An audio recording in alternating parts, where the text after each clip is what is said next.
We're here in the home of Marie Whelan from the Northern Kentucky Chamber and RYL. Let's hear her story today on People of Northern Kentucky.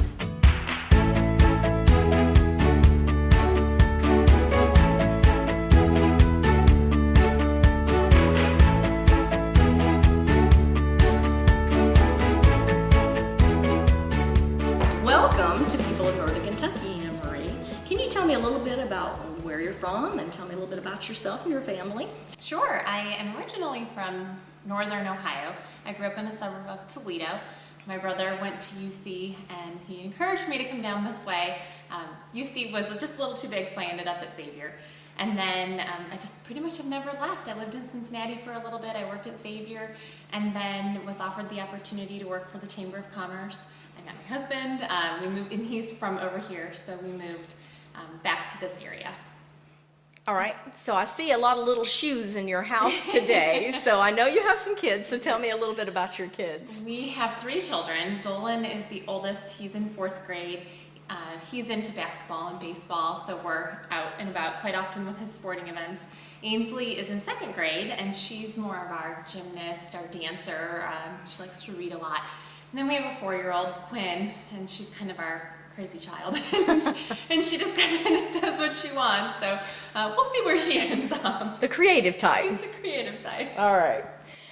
So you said you're with the Chamber. What exactly do you do with the Chamber? I manage Regional Youth Leadership. It's a nonprofit leadership development program for high school juniors. It's a lot of fun. Not being from this area, I've had that opportunity to learn a lot about this community through that work. We take the students, about 1 student from every high school. If we have room, we can try to accommodate maybe 2. And it's a regional program, so we have students from both sides of the river, which gives them a unique perspective to have sessions on both sides of the river. Not all of our students have had that opportunity before. So they're unique in that they get to come together. Some of them have never met each other before, and we put them through a series of sessions in which they're challenged to learn about our community and about our region, but also offer some insights on potential careers. In all honesty, it's the hope that they will come back to this region and that they will make it a better place. Can you elaborate more on the type sessions that you have? The sessions tend to vary.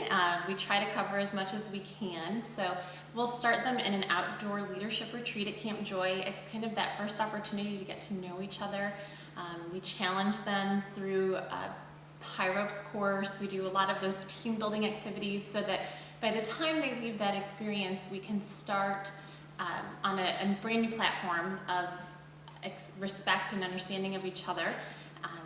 The sessions will then go from a criminal justice session where we're at the Cincinnati Police Department and they learn about the leadership that's involved through policing in the community.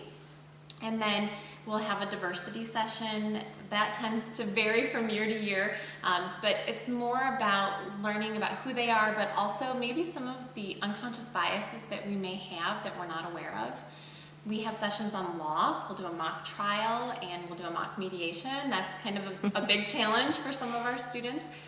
We've got a session on local government and economic development. Not many high school kids have the opportunity to learn about economic development, so we'll take them on a bus tour and we'll look at what's happened at Findlay Market, what's happening in Over the Rhine, how has Washington Park grown. We'll look at the banks, and then we take them to Covington where there's a lot of economic development that's happening that they can actually see. We've got a health session where we go to Children's Hospital.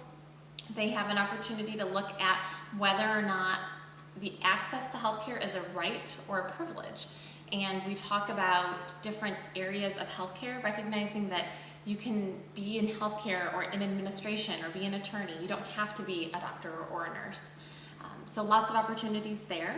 We have a fun session on arts and culture.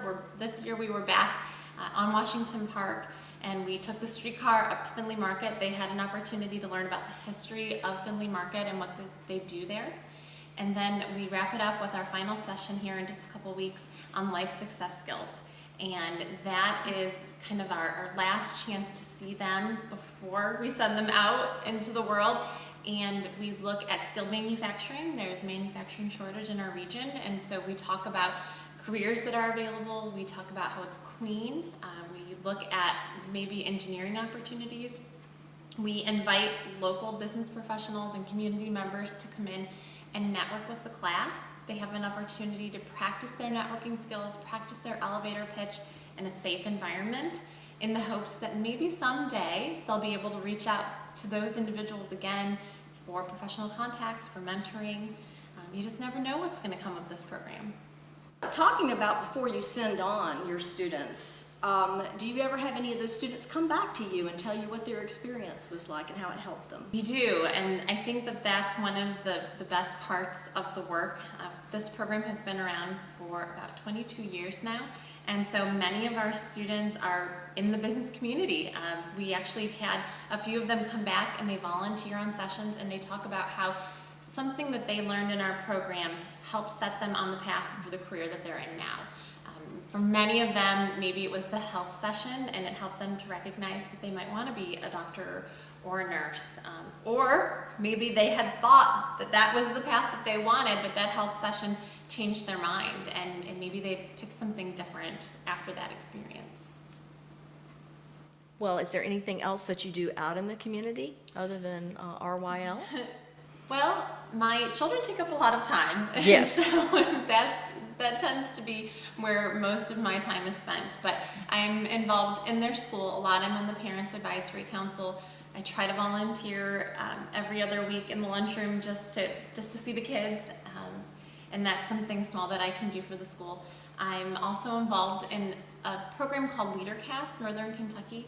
It's helps RYL. We have a great partnership with the LeaderCast folks, but it's a simulcast out of Atlanta, and people can come for a one-day experience, and they learn from all sorts of different speakers on different topics. This year's theme is called Powered by Purpose, and it's a great, I think the lineup of speakers will be probably one of their best yet in terms of the inspiration that it provides to the attendees. Sounds like you're very busy, but if you ever do have a little bit of time for fun, what do you like to do away from work? When we are not here, we actually go to Lake Cumberland quite a bit. We have a small place down there. I think that we would be considered boat people. It's a great opportunity to get the kids away from this area and just kind of have some time together and de-stress a little bit. You can kind of feel your blood pressure drop the further south that you get. And that's a great opportunity because it's something different that we can teach our kids. I grew up on Lake Erie. I was used to growing up on a lake, but this is kind of something fun that's different, teaching them how to wakeboard and how to water ski. So we spend a lot of time in our summer down there. We like to travel. I haven't had opportunity as much as I would like as of recent, but I think that that's something that I would like to get back to someday. And we try to take a trip every year with the kids. So this year we're going to go to Marie Island, which is something different that we've never done for spring break. I like to read. Again, difficulty actually reading a book, but you'll probably find me with something on my phone, an audiobook, listening to it in the car, running between work and picking up the kids or different sporting events. What are some of the favorite things for you to do here in Northern Kentucky? I would say eat. It's been interesting to watch that resurgence, and we used to go to OTR a lot. We used to go to Cincinnati, but there are some really great restaurants that you can find in Northern Kentucky, and I think that that's one of our favorite things to do. And even just getting out and walking, we live near a cemetery, and so it's fun just to go and walk and to see all of our neighbors and to get out in the community. You just never know who's out there and who you're going to see. Is there anything you would like to tell the people of Northern Kentucky directly? Oh gosh, that's a tough one. I think that we recognize the community that we have, and the reason that we stay here is because this is a great place to raise children. It's affordable living. It's something that I think we often take for granted. So I think just getting out there and seeing all that we have to offer, recognizing that there are lots of opportunities to get involved in our community, and there are so many things that, I guess they say, you don't know what you don't know. And so if there's something that you want to learn more about, there are avenues to help you find that, and whether that's through Leadership Northern Kentucky or through volunteering with Regional Youth Leadership, there are people that have a passion for the work and for seeing this as a better community. So find those opportunities because they're there. Thank you for joining us today. Every Thursday at 10 a.m., get to know your neighbor by catching a new edition of People of Northern Kentucky.